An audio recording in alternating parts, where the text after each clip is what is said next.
Comme on a j'ai toujours dit entre lui et Kagame. Est-ce qu'il y a une différence? Vous allez à l'Ukakoboma peuple, Malembe, Malembe. Kagame a bombé plus de 8 millions de Congolais. Il y a Binsara Moutouté. Il n'y a pas de différence entre les deux. Pas de vaccin. Au Baloba Lingala, Papa Azan Ndokité. Au Baba Lingala. Oh. Mais oui. Mais en fait, les loyoko, tu vois ce qui est bien à la qui veut fasciner. Moutabon, il faut tout ce là. Pour la sorte de en liberté dans le Congo. Isolé dans la prison. Madame bombe monene. Baimboka, vous en Kati ya poto, vous en Europe, vous en Amérique, en Asie, en Océanie. Vous en partout, vous en Landabiso, na pesi binombo tesika bozali. Merci mingi na confiance. Vous en pesa na Mohamed Bitumba TV. Moko ya ba chaîne oyo toza ko lité, toza ko bunda nuit et jour, tozo tambola, tozo nyokwama pour na Congolais azongi la place na ye o elongo bani. Yo mtoto na biso libanda ya mboka to pesi merci mingi bisiko ozwami. Yo mtoto na Congo to pesi pe merci mingi po oza ko lité ete makambo oyo ya ba vaccin ekotate na kati ya mboka na biso. Pourquoi to lingi vaccin oyo ekotate? Parce que trop c'est trop, trop c'est trop. Na kozalanga mote na émission oyo. Nazana Monsieur Mangalibi. Botuninga lisusu pona nini kaka ye, pona nini kaka ye. Po bino nde bozotindanga na pona ye. Bino nde bozotindanga na ya ko luka ye. Et puis po azoloba makambo oyo ezo répondre favorablement na batante ya ba Congolais. Na bino bato na diaspora, na bato baza awa na kati ya mboka. Merci mingi lisusu na ndenge bo s'abonner, na ndenge boza ko partager l'émission. Ba commentaire na bino zo sala nga lisusu malamu mingi. Ndeko Mangalibi. Bonjour. Mbote ndeko Ones. Silence, hein? Vande kimia banda ba lobby 19 millions ezoya. Tondi ma vaccin au lobby te, vande kimia, hein? Il pose na kata cop. Bon, comment on a marchander la population?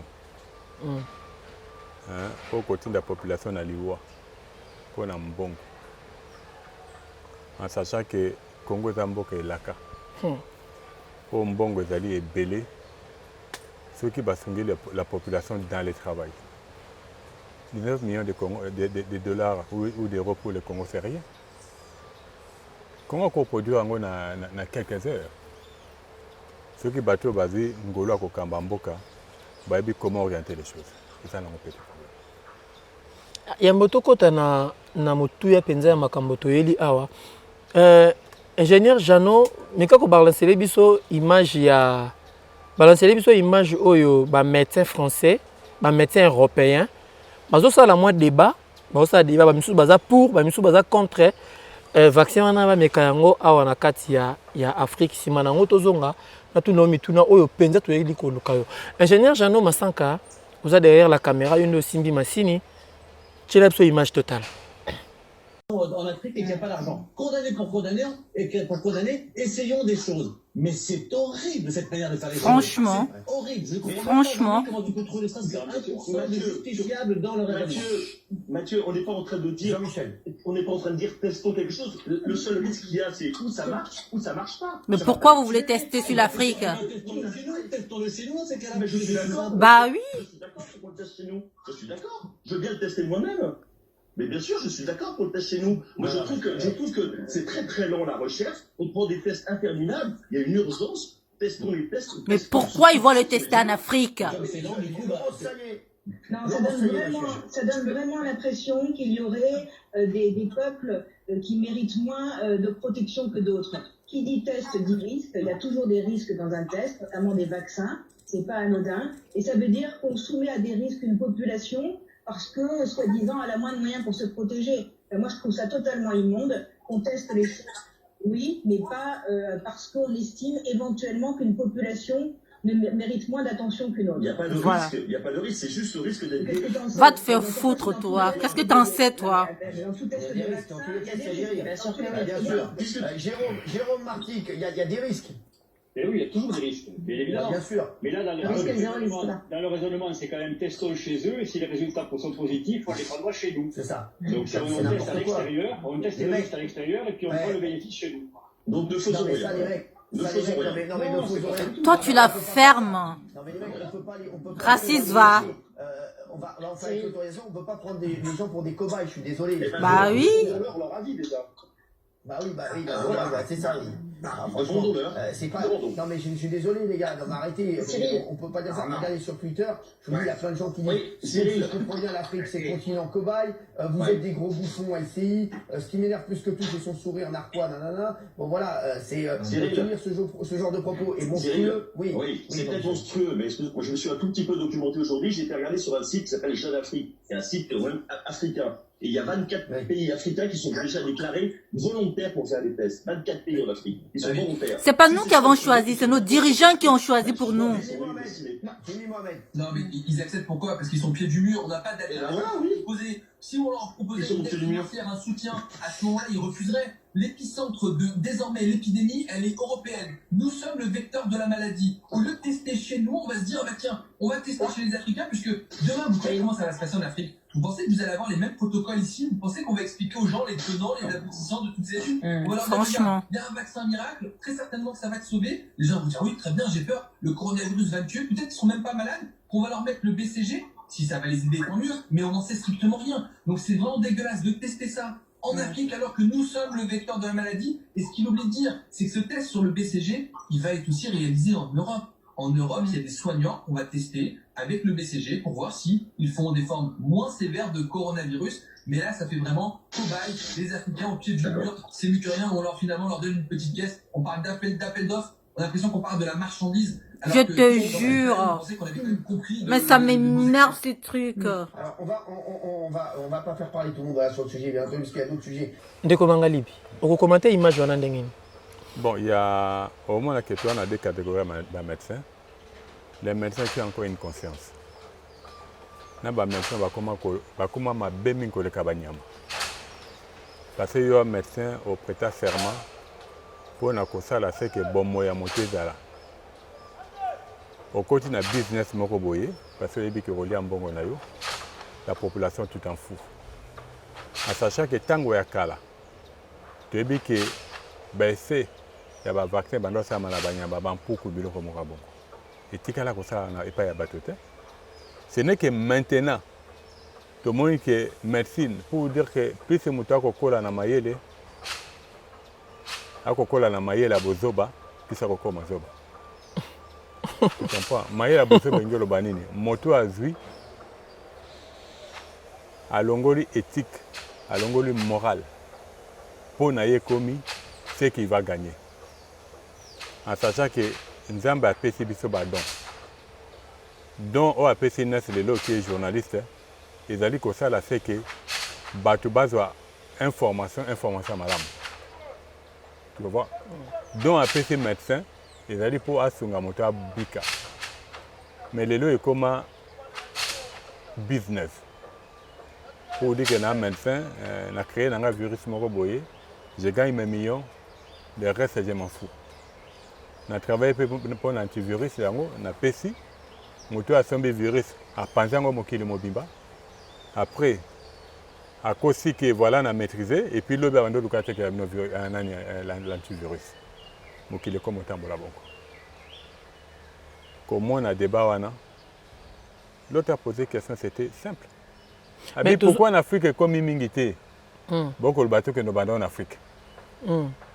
Mais on dirait réponse on a pu répondre était pour tant on a insister pourquoi en Afrique. Ouais moi si docteur on a mon temps on a insister pourquoi en Afrique. Répondre bazo ko répondre était. Répondre ngote parce que bateau wana ezali bateau yo. Et un élément moko na ebité ce qui un jour collectiongo. Oyo le président Macron aloba la population mondiale. Il y a na l'ex-président Sarkozy. Donc comme il est belé, il faut par tous les moyens tout le kabatu ba diminuer na mokili. On dit bon de batu bakela mokili. Les premiers à niveau. Pour dire qu'ils vont utiliser tous les moyens. Comment on a bango ba ka lelo ba kota na ba réunion, ça c'est juste pour défaire la planète. Ils sont conscients que makambo et ça la masikoyo, ils a biloko bango ba préméditaki. Mené ko salama. Ole ba siroter champagne na bango en plein air, ba ko mela na ko bombana. Parce qu'ils sont contents de l'eau, ils ba ko kufa nde ba ko kufa. Quitte à nous l'Afrique de comprendre.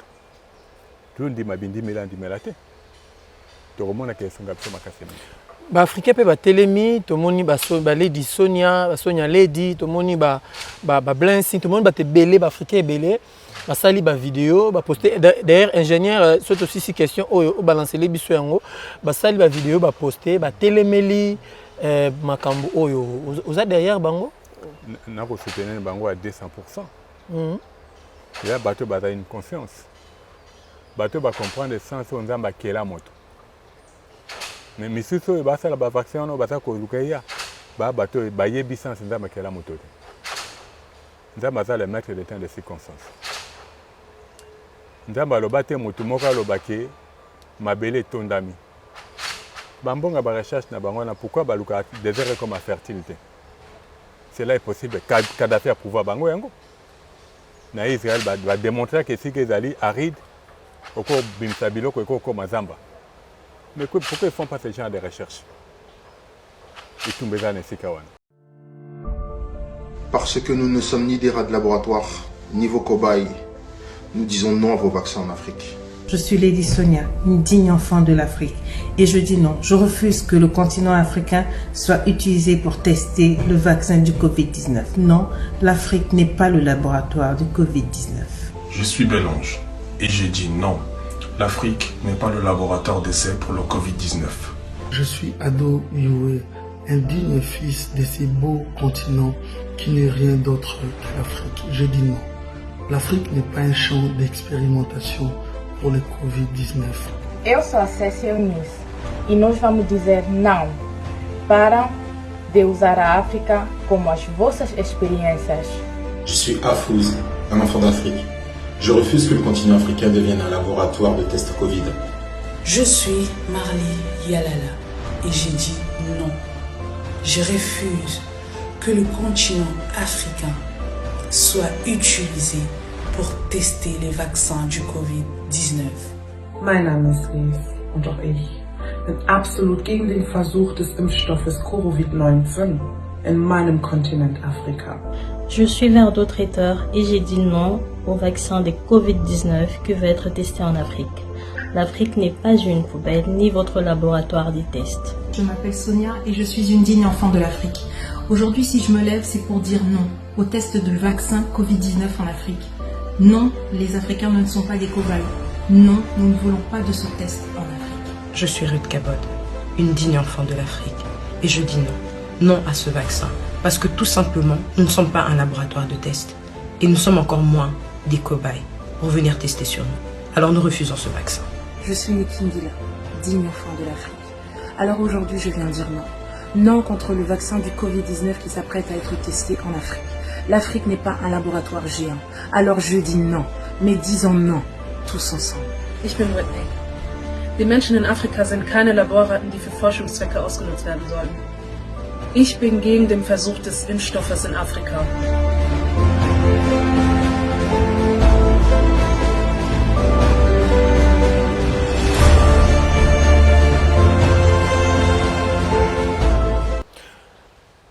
Ce que tu as dit bien, M. Mangalibi, en Afrique, on dirait que tu as des deux camps. Hein?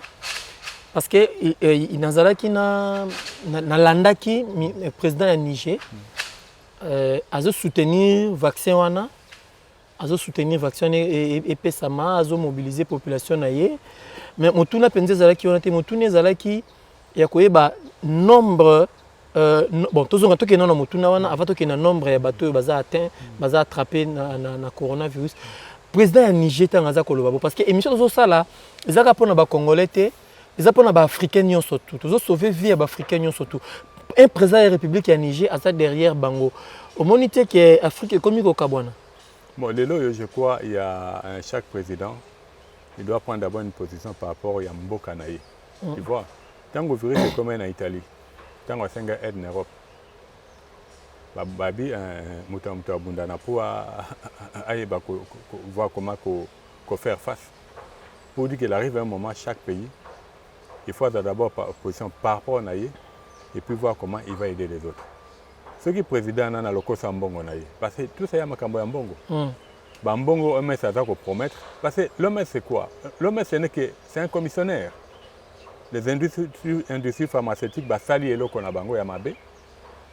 Ye tango ekoteka mamingi à battre campagne, à dire ceux qui 30%, ceux qui 20% naïe. C'est comme ça qu'il tourne. Pour dire qu'il ça arrange à l'OMS. Tu vois. Mais tant que les présidents africains ne prendront pas conscience, et puis les loyaux, les Cambodzali, je veux bien, les présidents sont des garants, mais pour moi, comme maintenant, au niveau de la population. Parce que tant que Bakosa la baissé, il y a dans notre présidence, Bakosa dans notre il y a la population. Quitte à la population Niger, Balo Baké, par rapport à la version président Tayo Lobby, parce que Namibé kwa Mboka, et dans l'article, moi, c'est un peuple qui Mokili.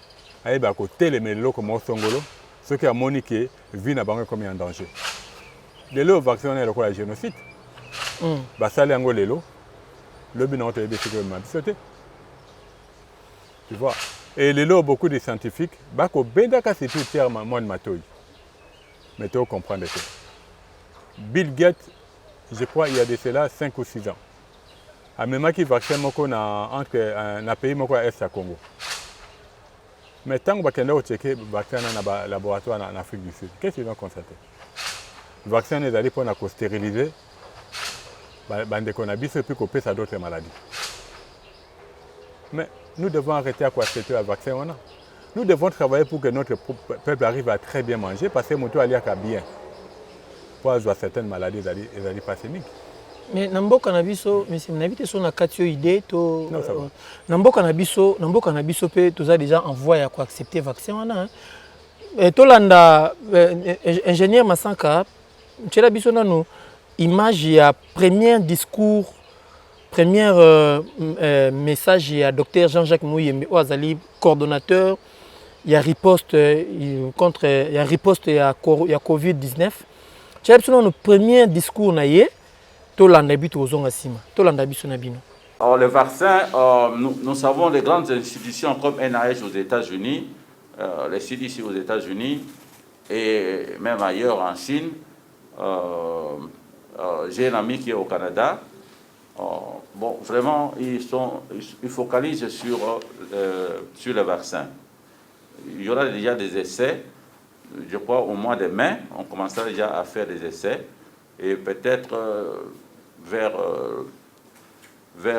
le mois de juillet, août, nous pourrons commencer déjà à avoir des essais cliniques, n'est-ce pas, de ce vaccin.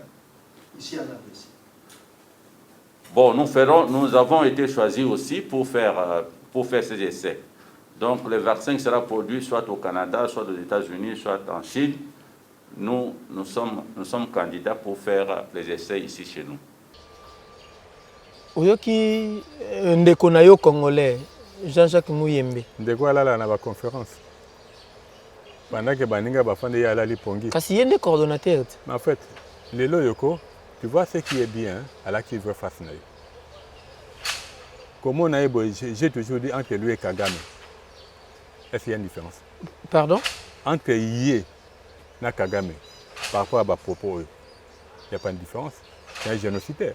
Comment ça? Mais oui. Oui, ils allaient à l'Ukakoboma peuple, Malembe. Kagame a bombé plus de 8 millions de Congolais. Il y a Binsara Moutouté. Il n'y a pas de différence entre les deux. Les lots maintenant, tu sais comment on a discours on a eu. Kota là, Oyo le Kanaba réseau. Par rapport, il y a Kinin Oyo, Maman Olive a Pesaki. Chloroquine plutôt, excusez-moi, Maman Olive a Pesaki. Obarobi qui a Boyaki. Est-ce que Zayen Nabagé n'a été? Maintenant, on doit se poser beaucoup de questions. Parce que Bamboka Mingi, Balingi chloroquine. Il y a que Bamboko va soutenir le vaccin, Baboya chloroquine. Kolana Maloba Boy Bandi ko banque Samuke. Aza vraiment Jimo ya Kagame. En sachant que il n'y a pas longtemps, à dire qu'il y a Bambongo et un vaccin, il y a Ebola. Mais à Silice, dans les temps, non, il y a la business. Parce qu'avant, c'était parmi les médecins qui étaient reconnus, qui maîtrisaient Ebola. Tu vois.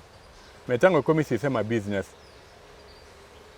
à Côte-Nagé, même Ebola à l'est. Si c'est Ebola lelo, fêter, le virus à Bakon, et continue en Congo. Matangue bandi. Confiance président a pesaki pour la riposte. Ndinga salaki na Ebola. Je crois que le président a yeba ki mama la montée. Pour dire que l'autre a qui n'a gêné et que le président était un peu distrait. Et les loyaux, comment on a des propos à boyer. Et moi, la question que je me pose, c'est Olandi Yango. Normalement, la personne qui est censée prendre des engagements signés par rapport à l'accord, on a niveau du banc déjà le président de la République. Mais ce qui docteur Jean-Jacques Mouyembe, a tenu des propos à boyer. Moi, je sais que moi, je suis vimbi na nzungu. Maman na yende mutazana se. Bon, tu sais, hein, il y a des gens des fois qui kiloté. Maman n'est qu'au d'Alomès.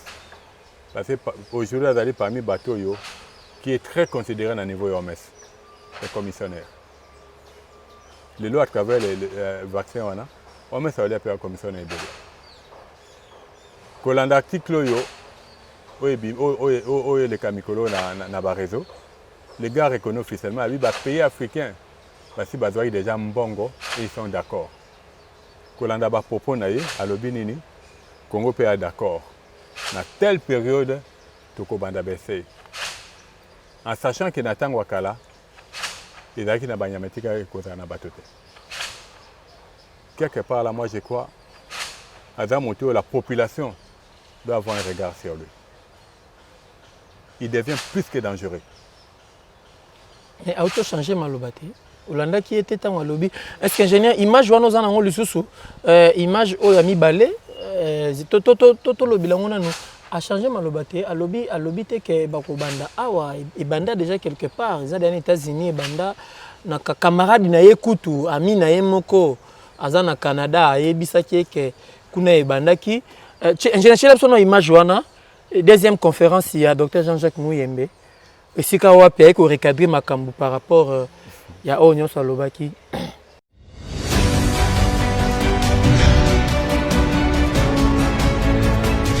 Chers compatriotes, je viens d'apprendre qu'une vidéo circule dans les médias sociaux et je l'ai moi-même visionnée.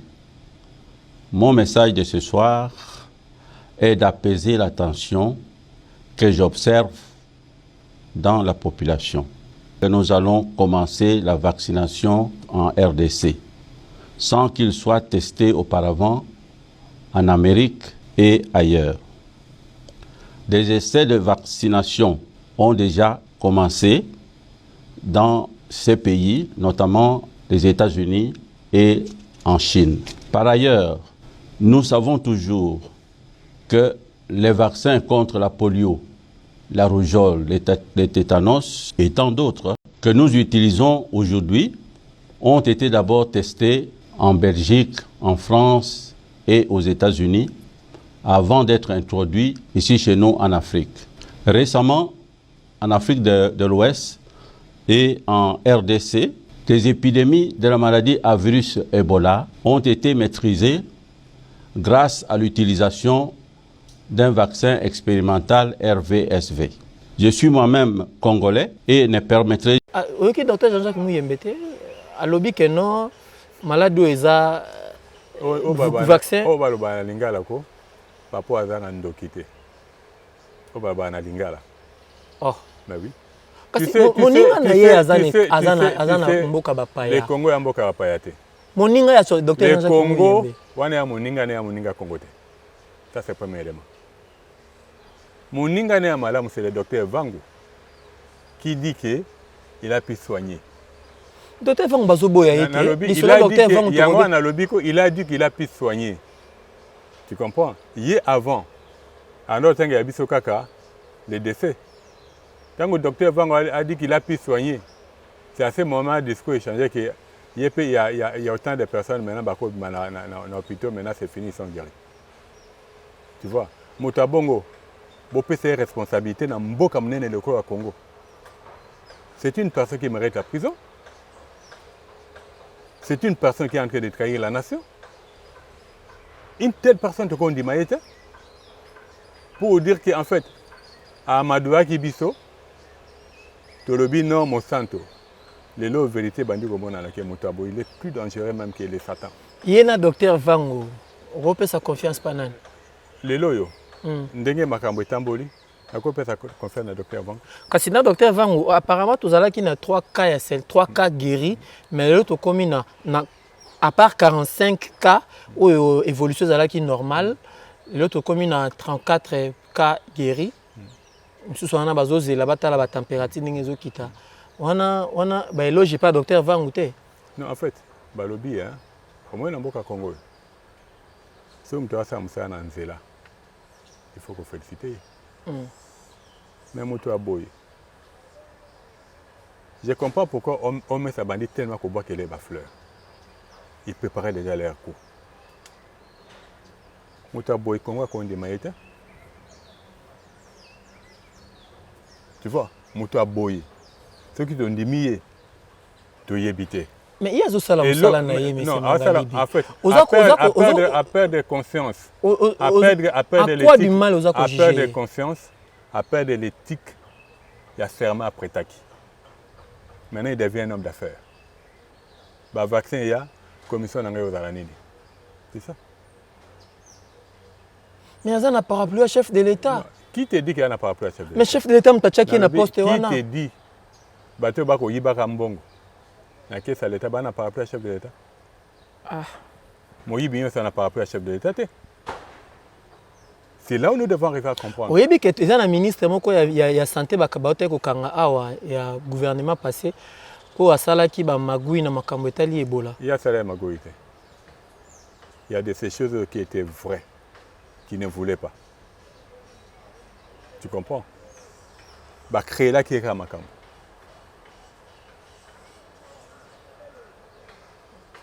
Docteur Jean-Jacques Mouyembe. Mouyembe. Jean-Jacques Mouyembe. Jean-Jacques Mouyembe. Ok. Andimaki, vaccin, Yambalami Bali. L'autre docteur n'a jamais accepté ça. Et là, il va créer là qui est Makambo Yangouane.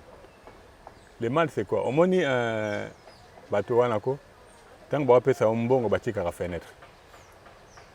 Parce que Luka, moi, je suis un peu sala. Tant qu'on s'oppose à Bango, c'est comme ça qu'il fonctionne. Il y a peu les loyaux.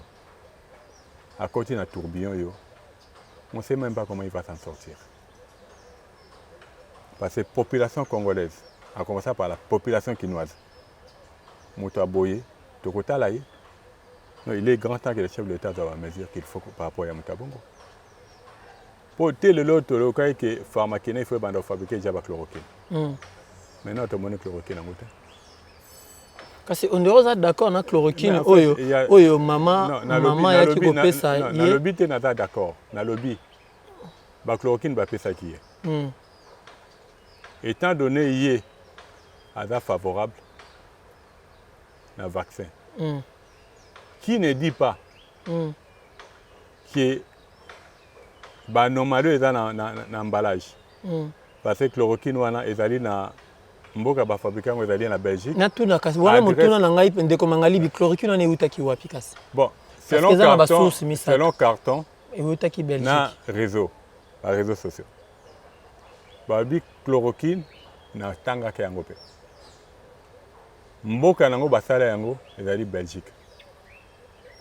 Mais adresse batie na kati est à Grande-Bretagne. Comme le commandé souci d'aller faut relouquer. Mais il y a un quoi entreprise en Inde. Bon. Et puis en fait, la Grande-Bretagne n'a jamais reconnaître. Juste pour vous dire que les lots dans le but par rapport à la prise de position. Ok. Est-ce que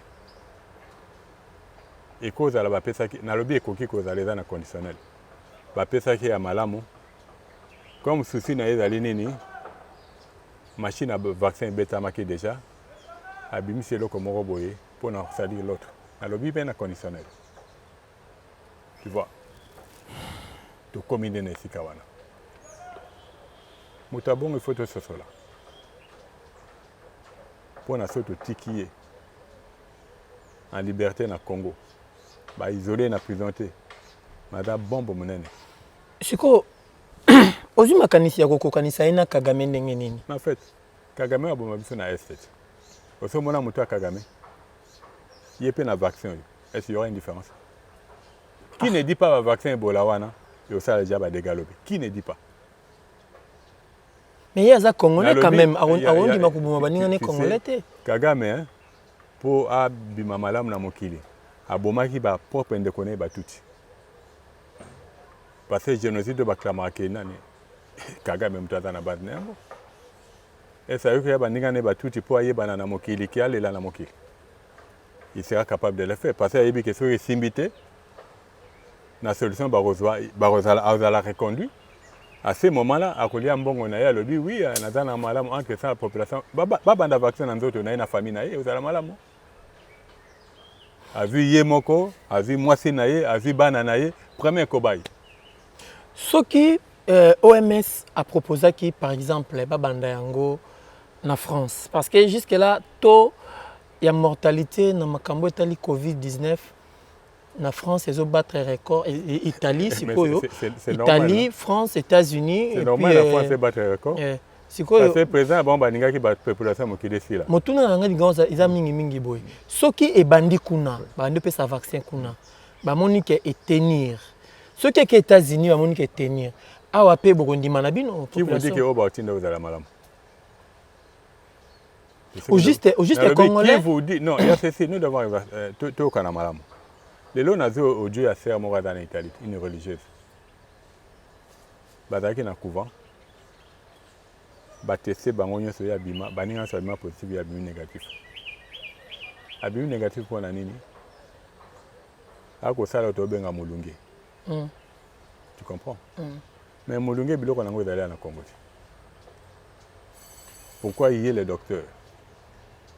La proposition de ça là isoler quartier moi basa la mulunge. Bata la soke au côté bien côté. Pourquoi ça la moté? Uyo mo lobe ya Congolais. Azana bakoko. Tango bakoko na ipo tango banda be banda kende na hôpital. Depuis comme aliéné, tu vois conséquences aux aliénés yango wana. Ah, mais c'est une réalité. Ça, c'est conséquence aux aliénés. Donc, aliéné na nani? En fait, par rapport à mon kilo au Kenya. Nani kasi? À quoi mi côté okunat? Côté nini? Côté où a qui formation, ba sokoli motu. Ba il sait que nyo c'est ça ma belle na weza mabe. Nyo c'est bokoko no balaksa ki. Ndenge ba sawana que no bakoko ya mabe ya malamu ezali karawana. Pendant que na audio wana mutu moko akufaki. Pourquoi? Amela qui paracétamol mingi. Il n'est jamais passé à la télé pour dire qu'il y a un paracétamol dans un effet négatif et belé. Est-ce que c'est un article? Et tout le monde est dans le Congo. Moi, je crois que la situation, ça doit interpeller la planète Mobimba. C'est maintenant que les Africains doivent comprendre qu'ils doivent quitter les France CFA, battre la zone CFA. C'est maintenant qu'ils doivent comprendre. Parce que les loyaux, le coronavirus, c'est ce qui se fait dans le Congo. Tu ne jamais te faire dans la Kinshasa sans bar. Tu peux déjà des semaines, bien qu'il y ait un coucou, mais il y a baraba les koufis. Maman peut comme comment papa tant on son andako. Pour dire que quelque part là, on a dit une image à Chine de l'autre. Bateau bando mon a sur ma patate, bando mon a ma pata. NASA a sali Chine avant coronavirus, na Chine après coronavirus. Les lots chinois comme masque. Que ce soit à Pékin, que ce soit dans la ville industrielle au coronavirus. Na Wuhan. Yuan. Pourquoi? Il fallait, on appelle ça moto. Et puis le cheveu qui est mais Chine pas du vaccin hein? Babiki pas du vaccin hein? Papa nangai. Bazong livi normal pas du vaccin hein? On dirait pas se référer à la traditionnel na bango. Qui le sait? Maintenant, je crois une émission de ça qui avant. Tu as la finalité de vaccin. Et Chine, Oyo lobby, Oyo est journaliste, c'est qui veut dire maintenant qui va recherche. Vraiment la Zapa qui n'a tambour la chaîne internationale. Babiki si bateau sans vaccin. Ok. Maintenant Chine a encore compagnie bateau pour avoir un vaccin parce que c'est Hollande le docteur. Vaccin qu'on dans la Chine. ekowuta na États-Unis ekowuta na France na COP na masana azala so na Canada. Mais biso pe bato bazobika wana bazobika ça vaccin te. Mais en fait c'est possible. Mais c'est possible. Likambo to beta molunge la religieuse là aza l'unité. Ils ont commencé à son alliage. C'est comme ça qu'Abando s'en est bandé comme mingi. À l'hôpital, à tous ans, il y a une vidéo. Et les images là, élogines zali. À l'hôpital, à vu l'essentiel, il y a Sinda. À vu l'essentiel, eucalyptus. À vu na quelques bananes, à sali yango, à sali molunge, à bikaki, à kobik sa bandé comme ça. Pour dire que cela est possible. Si il était vraiment un Congolais, tel que tu l'as dit. Mais aza Congolais, ndeko mangani. T'as pas encore da Congolais. Pour les Congolais, il faut les Congolais. Si vous êtes Congolais, vous êtes Congolais, vous êtes Congolais, vous êtes Congolais. Quand on a 19 millions, on dirait ministre de la Santé, si le commissionnaire, on dirait Vandikimia, on dirait